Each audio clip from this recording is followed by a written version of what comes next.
ಎಲ್ಲರಿಗೂ ನಮಸ್ಕಾರಗಳು. ಸ್ಮಿತಾಸ್ ಮ್ಯಾಜಿಕ್ ಹ್ಯಾಂಡ್ಸ್ಗೆ ನಿಮಗೆಲ್ಲರಿಗೂ ಸ್ವಾಗತ. ನೋಡಿ, ನಮಗೆ ಇನ್ನೇನು ಅಧಿಕ ಮಾಸ ಬಂದೇ ಬಿಡ್ತು. ಅಧಿಕ ಮಾಸದಲ್ಲಿ ನಾವು ಬಹುಮುಖ್ಯವಾಗಿ ಆಚರಣೆ ಮಾಡುವಂಥ ವ್ರತ ಅಂದರೆ ಅದು 16 ಸೋಮವಾರದ ವ್ರತವಾಗಿರುತ್ತದೆ. ಪ್ರತಿಯೊಬ್ಬರು ಕೂಡ ತುಂಬ ಇಷ್ಟಪಟ್ಟು ಮಾಡುವಂಥ ಪೂಜೆ. ಯಾಕೆ ಅಂತಂದರೆ ಈ ಬೇರೆ ದಿವಸಗಳಲ್ಲಿ ನಾವು ಅದನ್ನು 16 ವಾರಗಳು ಮಾಡ್ತೇವೆ, ಆದರೆ ಈ ಅಧಿಕ ಮಾಸದಲ್ಲಿ ನಾವು 4 ವಾರಗಳಲ್ಲೇ ಮುಕ್ತಾಯ ಮಾಡ್ತೇವೆ. ಹಾಗಾಗಿ ತುಂಬ ಜನ ಈ ಒಂದು ಅಧಿಕ ಮಾಸ, ಅದರಲ್ಲೂ ವಿಶೇಷವಾಗಿ ಅಧಿಕ ಮಾಸದಲ್ಲಿ ಬರುವಂಥ 16 ಸೋಮವಾರ ವ್ರತ ಮಾಡಲೇಬೇಕು. ಅದು ಯಾಕಂದರೆ ನಮಗೆ ದುಪ್ಪಟ್ಟು ಫಲ ಕೊಡುವಂಥದ್ದು. ಹಾಗಾಗಿ ಆಚರಣೆ ಮಾಡಲೇಬೇಕಾಗುತ್ತದೆ. ಈಗಾಗಲೇ ನಾನು ನಿಮಗೆ ತಿಳಿಸಿರುವಾಗೆ ಅಧಿಕ ಮಾಸ ಪ್ರಾರಂಭವಾಗುವಂಥದ್ದೇ ಅಧಿಕ ಜ್ಯೇಷ್ಠ ಮಾಸ ಮತ್ತು ನಿಜ ಜ್ಯೇಷ್ಠ ಮಾಸ ಅಂತೇಳಿ.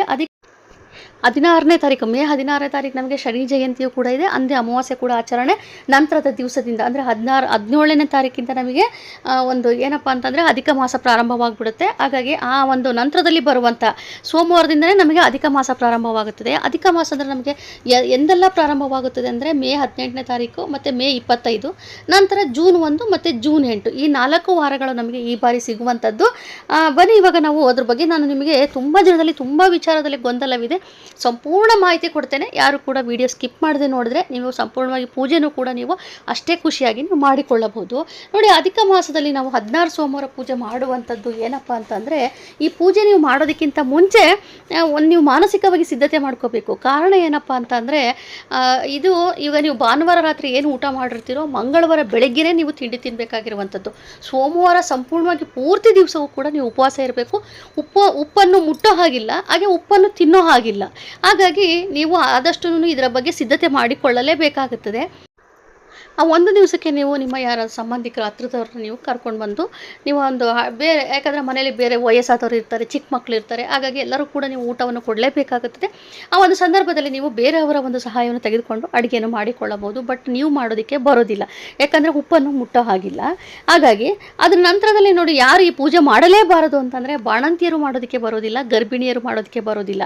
ಕಾರಣ ಏನಪ್ಪ ಅಂತಂದರೆ, ಬಾಣಂತಿಯರು ಗರ್ಭಿಣಿಯರು ಉಪವಾಸ ಇರೋದಕ್ಕೆ ಬರೋದೇ ಇಲ್ಲ. ಹಾಗಾಗಿ ಆದಷ್ಟು ಈ ಪೂಜೆ ಮಾಡೋದಕ್ಕೆ ಬರೋದಿಲ್ಲ. ಆದರೆ ನೀವು ಸೋಮವಾರ ವ್ರತ ಅಂತ ಮಾಡ್ಬೋದು. ಬೇರೆ ಅಂದರೆ ಈ ಅಧಿಕ ಮಾಸದಲ್ಲಿ ಪ್ರತಿ ಸೋಮವಾರ ಶಿವಲಿಂಗವನ್ನು ಇಟ್ಟು ನೀವು ಪೂಜೆ ಮಾಡ್ಬೋದು. ಆದರೆ ಉತ್ತದ ಮಣ್ಣನ್ನು ನೀವು ತೆಗೆದುಕೊಂಡು ಬಂದು ಪೂಜೆ ಮಾಡೋದಕ್ಕೆ ಬರೋದಿಲ್ಲ. ನಾವು ಅದನ್ನು ಗಮನದಲ್ಲಿ ಇಟ್ಕೋಬೇಕಾಗುತ್ತದೆ. ಅದರಲ್ಲೂ ಗರ್ಭಿಣಿಯರಂತೂ ಈ ಪೂಜೆ ಮಾಡೋದಕ್ಕೆ ಬರೋದೇ ಇಲ್ಲ. ಹಾಗೆಯೇ ಇನ್ನೊಂದು ಮಾಹಿತಿ ಏನಪ್ಪ ಅಂದರೆ, ನೀವು ಇನ್ನೊಂದು ರೀತಿಯಲ್ಲಿ ಸಿದ್ಧತೆ ಮಾಡ್ಕೋಬೇಕು. ಒಂದು ರೀತಿ ಅಂದರೆ ಮತ್ತೊಂದು ಸಿದ್ಧತೆ ಏನಪ್ಪ ಅಂತಂದರೆ ಉತ್ತದ ಮಣ್ಣು. ನನಗೆ ತುಂಬ ಜನ ಮೆಸೇಜ್ ಮಾಡ್ತಾರೆ, ನಮಗೆ ಉತ್ತದ ಮಣ್ಣು ಸಿಗೋದೇ ಇಲ್ಲ, ಹಾಗಾಗಿ ನಾವು ಮನೇಲಿರುವಂಥ ಪಂಚಲು ಅಥವಾ ಬೆಳ್ಳಿಯ ಶಿವಲಿಂಗವನ್ನು ಇಟ್ಟು ನಾವು ಪೂಜೆ ಮಾಡ್ಬೋದಾ ಅಂತೇಳಿ. ಖಂಡಿತ ಅದು ಆಗೋದಿಲ್ಲ. ನೀವು ನಾರ್ಮಲಾಗಿ ನೀವು ಪ್ರತಿ ಸೋಮವಾರ ಯಾವ ರೀತಿ ವ್ರತ ಮಾಡ್ತೀರೋ ಅದೇ ರೀತಿಯ ವ್ರತ ಅನಿಸ್ಕೊಳ್ಳುತ್ತೆ ವಿನಃ ಅದು 16 ಸೋಮವಾರ ವ್ರತ ಅನಿಸ್ಕೊಳ್ಳೋದಿಲ್ಲ. 16 ಸೋಮವಾರಕ್ಕೆ ನಮಗೆ ಉತ್ತದ ಮಣ್ಣು ಬೇಕೇ ಬೇಕು. ಈಗ ನೀವೇನಾದ್ರೂ ಈಗ ಸಮ್ಮರ್ ಸೀಸನ್ ಆಗಿರೋದ್ರಿಂದ ನೀವೇನೋ ಊರಿಗೆ ಹೋಗಿದ್ರೆ ಆ ಒಂದು ಸಂದರ್ಭದಲ್ಲಿ ನೀವು ಆ ಒಂದು ಉತ್ತದ ಮಣ್ಣು ತೆಗೆದುಕೊಂಬರ್ಬೋದು. ಆದರೆ ಯಾವ ರೀತಿ ತೆಗೆದುಕೊಂಬರ್ಬೇಕಪ್ಪ ಅಂತಂದರೆ, ತಲೆಗೆ ಸ್ನಾನ ಮಾಡಿಕೊಂಡು ಉತ್ತದ ಬಳಿ ಹೋಗಿ ಸಂಪೂರ್ಣವಾಗಿ ಪೂಜೆ ಮಾಡಬೇಕು. ಪೂಜೆ ಅಂದರೆ ಗೆಜ್ಜೆ ವಸ್ತ್ರನ ಹಾಕಿ ಅರಿಶಿನ ಕುಂಕುಮ ಹಚ್ಬಿಟ್ಟು ಊದಿನ ಕಡ್ಡಿ ಬೆಳಗ್ಗೆ ಒಂದು ಕಾಯನ್ನು ಹೊಡೆದು ಮಂಗಳಾರತಿ ಮಾಡಿ ನಂತರದಲ್ಲಿ ನೀವು ಅದು ಉತ್ತದ ಮಣ್ಣನ್ನು ಕೆಡಬಾರ್ದು, ಅಂದರೆ ಕೈಯಿಂದ ಕೀಳಬಾರ್ದು.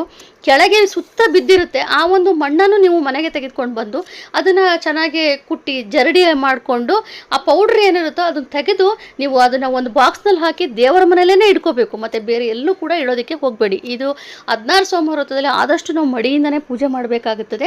ನೋಡಿ, ಉಪವಾಸದ ಸಿದ್ಧತೆ ಮಾಡ್ಕೋಬೇಕು, ಒಂದು ಉತ್ತದ ಮಣ್ಣನ್ನು ನೀವು ಸಿದ್ಧತೆ ಮಾಡ್ಕೋಬೇಕಾಗುತ್ತದೆ ಆವತ್ತಿನ ದಿವಸ. ಆಮೇಲೆ ಇನ್ನೊಂದೇನಪ್ಪ ಅಂತಂದರೆ, ಆವತ್ತಿನ ದಿವಸ ನೀವು ಹಸುಗೆ ಪ್ರಸಾದ ಕೊಡದೇನೆ ನೀವು ಏನನ್ನು ಕೂಡ ತಿನ್ನೋದಕ್ಕೆ ಬರೋದೇ ಇಲ್ಲ. ತುಂಬ ಜನ ಕೇಳ್ತಾರೆ, ನಮಗೆ ಹಸು ಸಿಗೋದೇ ಇಲ್ಲ ಅಂತೇಳಿ. ಹಾಗಾಗಿ ನೀವು ಈಗಲೇ ಒಂದು ಏನಪ್ಪ ಸಿದ್ಧತೆ ಮಾಡ್ಕೊಳ್ಳಿ. ಎಲ್ಲಿ ಹಸು ಸಿಗುತ್ತೋ, ಯಾರ ಮನೇಲಿ ಹಸು ಕಟ್ಟಿರ್ತಾರೋ ಅವೆಲ್ಲವನ್ನು ನೋಡಿಕೊಂಡು ನೀವು ಈ ವ್ರತವನ್ನು ಪ್ರಾರಂಭ ಮಾಡಿ. ಈ ಈ ಈ ಒಂದು ಪೂಜೆಯಲ್ಲಿ, ಶಿವನ ಪೂಜೆ ಸಾಯಂಕಾಲ ನಾವು ಪ್ರದೋಷ ಸಮಯದಲ್ಲೇ ಮಾಡುವಂಥದ್ದು. ಹಾಗಾಗಿ ಆ ಸಮಯ ಪೂಜೆಯಲ್ಲಿ ಆದ ನಂತರದಲ್ಲಿ ನೀವು ಹಸುಗೆ ಪ್ರಸಾದವನ್ನು ಕೊಟ್ಟು ನಂತರದಲ್ಲಿ ನೀವು ಪ್ರಸಾದವನ್ನು ಸೇವನೆ ಮಾಡಬೇಕಾಗುತ್ತದೆ. ಹಾಗಾಗಿ ನಾವು ಅದನ್ನು ಗಮನದಲ್ಲಿ ಇಟ್ಕೋಬೇಕಾಗುತ್ತದೆ. ತುಂಬ ಜನ ಕೇಳ್ತಾರೆ, ನಾವು ನೆಕ್ಸ್ಟ್ ದಿವಸ ಅಂದರೆ ಮಂಗಳವಾರ ಕೊಡ್ಬೋದಾ ಅಂತೇಳಿ. ಈಗಾಗಲೇ ಹೇಳಿದಾಗೆ ನೀವು ಹಸು ಕೊಡದೇನೆ ನೀವು ಪ್ರಸಾದ ಸೇವನೆ ಮಾಡೋದಕ್ಕೆ ಬರೋದಿಲ್ಲ. ಹಾಗಾಗಿ ಸೋಮವಾರವೇ ನೀವು ಆ ಪ್ರಸಾದವನ್ನು ವಿತರಣೆ ಮಾಡಬೇಕಾಗುತ್ತದೆ. ಈಗ ನೋಡಿ, ನಾವು ಶಿವಲಿಂಗದ ಬಗ್ಗೆ ತಿಳಿದುಕೊಳ್ಳೋಣಂತೆ. 16 ಸೋಮವಾರ ವ್ರತದಲ್ಲಿ ನಮಗೆ 4 ವಾರಗಳು ಸಿಗುವಂಥದ್ದು. ಅದರಲ್ಲಿ ಕೆಲವರು ಕೇಳ್ತಾರೆ, ನಮಗೆ ಈಗ 1 ವಾರ ಪೀರಿಯಡ್ಸ್ ಆಗಿಬಿಡುತ್ತೆ, ಅಥವಾ ನಮಗೆ ಏನಾದರೂ ಒಂದು ಸಮಸ್ಯೆಗಳು ಆದಾಗ ನಾವು ಯಾವ ರೀತಿ ಅದನ್ನು ಪೂಜೆ ಮಾಡಬೇಕು ಅಂತೇಳಿ. ಇನ್ನು ನೋಡಿ, ಅದ್ರ ಬಗ್ಗೆ ನಾನು ಕಂಪ್ಲೀಟಾಗಿ ಮಾಹಿತಿ ಕೊಡ್ತೇನೆ. ಈಗ ನಾವು ಮೊದಲನೇ ವಾರ, ಈಗ ನಾವು ಮೇ 18ನೇ ತಾರೀಕು ಪ್ರಾರಂಭ ಮಾಡ್ತೀವಿ ಅಂದ್ಕೊಳ್ಳಿ, ಅಥವಾ ನಿಮ್ಗೆ ಏನಾದ್ರು ಪೀರಿಯಡ್ಸ್ ಇದ್ದರೆ ನಂತರದ ವಾರದಲ್ಲಿ ನೀವು ಪ್ರಾರಂಭ ಮಾಡಿ, ತೊಂದರೆ ಇಲ್ಲ. ಅಧಿಕ ಮಾಸದಲ್ಲಿ ಒಟ್ಟಲ್ಲಿ ನೀವು ಪ್ರಾರಂಭ ಮಾಡಲೇಬೇಕಾಗುತ್ತದೆ. ಈಗ ನಾವು ಮೇ 18ನೇ ತಾರೀಕು ನಾವು ಮೊದಲನೇ ಸೋಮವಾರ ಸೋಮವಾರ ಪೂಜೆ ಮಾಡಿದಾಗ 4 ಶಿವಲಿಂಗವನ್ನು ನೀವು ಸಿದ್ಧತೆ ಮಾಡ್ಕೋಬೇಕಾಗುತ್ತದೆ. 4 ಯಾಕಂದರೆ 16 ವಾರ ಅಲ್ವಾ, ಹಾಗಾಗಿ 4 ವಾರಗಳಲ್ಲಿ 16 ವಾರ ಪೂಜೆ ಮಾಡುವಷ್ಟೇ ಫಲ ನಮಗೆ ಸಿಗಬೇಕಂದ್ರೆ ಒಂದೊಂದು ವಾರದಲ್ಲೂ ಕೂಡ ನಾವು 4 ಶಿವಲಿಂಗವನ್ನು ಮಾಡಿಕೊಂಡು 4 ವಾರದಲ್ಲಿ ನಾವು ಮುಕ್ತಾಯ ಮಾಡಬೇಕಾಗುತ್ತದೆ. ಹಾಗಾಗಿ ಮೊದಲೇ ವಾರದಲ್ಲಿ ನೀವು 4 ಶಿವಲಿಂಗವನ್ನು ಇಟ್ಟು ಪೂಜೆ ಮಾಡ್ತೀರಿ. ಮೊದಲು ಗಣೇಶ ಪೂಜೆ, ನಂತರದಲ್ಲಿ ನೀವು 16 ಶಿವಲಿಂಗವನ್ನು ಏನು ಸಿದ್ಧತೆ ಮಾಡ್ಕೊಂಡಿರ್ತೀರೋ ಆ ಒಂದು ಉತ್ತದ ಮಣ್ಣಿನಿಂದ ಆ ಶಿವಲಿಂಗವನ್ನು ಇಟ್ಟು ಶಿವನ ಫೋಟೋ ಇಟ್ಟು ಎಲ್ಲ ಅಲಂಕಾರ ಮಾಡಿ ಬಿಲ್ವಪತ್ರೆನೂ ಕೂಡ ಇಡಲೇಬೇಕಾಗುತ್ತದೆ. ಪೂಜೆಯಲ್ಲಿ ಬಿಲ್ವಪತ್ರೆ ಕೂಡ ಸಿದ್ಧತೆ ಮಾಡ್ಕೋಬೇಕು. ಬಿಲ್ವಪತ್ರೆನ ಇಟ್ಟು ಪೂಜೆ ಮಾಡಿ ವಿಶೇಷವಾಗಿ ಪ್ರಸಾದ ಮಾಡಬೇಕು. ಆ ಪ್ರಸಾದದ ಬಗ್ಗೆ ಮಾಹಿತಿ ಕೊಡ್ತೇನೆ. ಪ್ರಸಾದ ಮಾಡಿ ದೇವರಿಗೆ ನೈವೇದ್ಯ ಮಾಡಿ ನಂತರದಲ್ಲಿ ಹಸುವಿಗೆ ನೀವು ಪ್ರಸಾದ ಕೊಟ್ಟು ನಂತರದಲ್ಲಿ ನಿಮ್ಮ ಮನೇಲಿರುವಲ್ಲ ಆ ಪ್ರಸಾದವನ್ನು ತೆಗೆದುಕೊಂಡು ನೀವು ಕೂಡ ಒಂದು ಪ್ರಸಾದ ತೆಗೆದುಕೋಬೇಕಾಗುತ್ತೆ. ಅದ್ರ ಬಗ್ಗೆ ನಾನು ತಿಳಿಸ್ಕೊಡ್ತೇನೆ. ಈಗ ಮೊದಲನೇ ವಾರ 4 ಶಿವಲಿಂಗ, 2ನೇ ವಾರ 4 ಶಿವಲಿಂಗ, 3ನೇ ವಾರ 4 ಶಿವಲಿಂಗ ಆಗುತ್ತೆ. ಅಲ್ಲಿಗೆ 12 ಆಗುತ್ತೆ. 4ನೇ ವಾರ ಇನ್ನೂ 4 ಮಾಡಿದಾಗ ಅಲ್ಲಿ 16 ವಾರ ಇರುತ್ತೆ. ಇದರಲ್ಲಿ ನೀವು ಇನ್ನೊಂದು ವಿಚಾರ ತಿಳ್ಕೊಳ್ಳೇಬೇಕು. ಈಗ 4ನೇ ಒಂದು ವಾರ ಮಿಸ್ ಆಗಿಬಿಟ್ರೆ ಈಗ ಅಧಿಕ ಮಾಸದಲ್ಲಿ ನಾವು ಮುಗಿಸೋದಕ್ಕೆ ಆಗೋದಿಲ್ವಲ್ಲ ಅಂತ ನೀವು ಅನ್ಕೋಬೋದು. ತೊಂದರೆ ಇಲ್ಲ. ಅಧಿಕ ಮಾಸದಲ್ಲಿ ನೀವು ಪ್ರಾರಂಭ ಮಾಡಿ ಒಂದು ವಾರ ಅಷ್ಟೇ ಮಿಸ್ ಆಗೋದು. ಈಗ ಪೀರಿಯಡ್ಸ್ ಅಂತಂದರೆ 5 ದಿವಸ ನಂತರದಲ್ಲಿ ನಾವು ಪೂಜೆ ಮಾಡ್ಬೋದು. ಹಾಗಾಗಿ ನೀವು ಒಂದು ವಾರ ಮಿಸ್ ಆದರೆ ಅದರ ಮುಂದಿನ ಸೋಮವಾರ ನೀವು ಇನ್ನೂ 4 ಶಿವಲಿಂಗ ಮಾಡಿ ನೀವು ಪೂಜೆ ಮಾಡ್ಕೋಬೋದು. ನೋಡಿ, ಅಲ್ಲಿಗೆ ನಮಗೆ 16 ಶಿವಲಿಂಗವನ್ನು ಇಟ್ಟು ನಾವು ಪೂಜೆ ಮಾಡಿದಂಗೆ ಆಗುತ್ತದೆ. ಅಲ್ಲಿಗೆ ನಮಗೆ 16 ವಾರ ಪೂಜೆ ಮಾಡಿದಷ್ಟೇ ಫಲ ಸಿಗ್ತದೆ. ಆಗ ನಂತರದಲ್ಲಿ ನಾವು ಉದ್ಯಾಪನೆ ಮಾಡುವಂಥ ಸಂದರ್ಭದಲ್ಲಿ ನೋಡಿ, ಕೆಲವೊಂದು ಪ್ರದೇಶಗಳಲ್ಲಿ ಏನು ಮಾಡ್ತಾರೆ ಅಂತಂದರೆ ಉದ್ಯಾಪನೆ ದಿವಸ ಒಂದು ದೊಡ್ಡ ಶಿವಲಿಂಗವನ್ನು ಮಾಡಿ ಅದ್ರ ಸುತ್ತ ನಾವು ಏನೀಗ 16 ಶಿವಲಿಂಗವನ್ನು ಮಾಡಿ ಪೂಜೆ ಮಾಡಿರ್ತೀವೋ 16 ಶಿವಲಿಂಗವನ್ನು ಇಟ್ಟು ಉದ್ಯಾಪನೆ ಮಾಡ್ತಾರೆ. ಆದರೆ ಇನ್ನು ಕೆಲವೊಂದು ಪ್ರದೇಶಗಳಲ್ಲಿ 16 ಮಾಡ್ತಾರೆ, 17 ಮಾಡೋದಿಲ್ಲ, 16 ಅಷ್ಟೇ ಮಾಡ್ತಾರೆ. ನಾನು ಕೂಡ ಅಷ್ಟೇ ಮಾಡುವಂಥದ್ದು. 16 ಶಿವಲಿಂಗವನ್ನೇ ನಾನು ಮಾಡುವಂಥ ಪ್ರತಿ ಸರಿ ನಾನು ಪೂಜೆ ಮಾಡುವಂಥ ಸಂದರ್ಭದಲ್ಲಿ ನಾನು ಹೆಚ್ಚಿನ ಮಟ್ಟದಲ್ಲಿ ಮಾಡೋದಿಲ್ಲ. 16 ಸೋಮವಾರ ಪುಸ್ತಕದಲ್ಲೇ ಇದೆ ನಮಗೆ 16 ಶಿವಲಿಂಗವನ್ನು ಮಾಡಬೇಕು ಅಂತೇಳಿ. ಹಾಗಾಗಿ ನಾನು 16 ಶಿವಲಿಂಗವನ್ನೇ ನಾನು ಮಾಡಿಕೊಳ್ಳುವಂಥದ್ದು. ನೀವೇನಾದ್ರೂ 17 ಅಂದರೆ ಇನ್ನೂ ಒಂದು ಎಕ್ಸ್ಟ್ರಾ ನೀವು ಮಾಡಿಬಿಟ್ಟು ಶಿವಲಿಂಗವನ್ನು ಮಾಡಿ ಪೂಜೆ ಮಾಡ್ತೀರಂದರೆ ಮಾಡೋದ್ರಲ್ಲಿ ತಪ್ಪೇನಿಲ್ಲ. ನಾನು ಮೊದಲಿಂದ ಮಾಡ್ಕೊಂಬಂದಿರೋಂಥದ್ದು 16 ಶಿವಲಿಂಗವನ್ನು ಮಾತ್ರ ಇಟ್ಟು ಮಾಡುವಂಥದ್ದು. ಹಾಗಾಗಿ ಈ ರೀತಿಯಾಗಿ ನೀವು ಮಾಡ್ಕೋಬೋದು.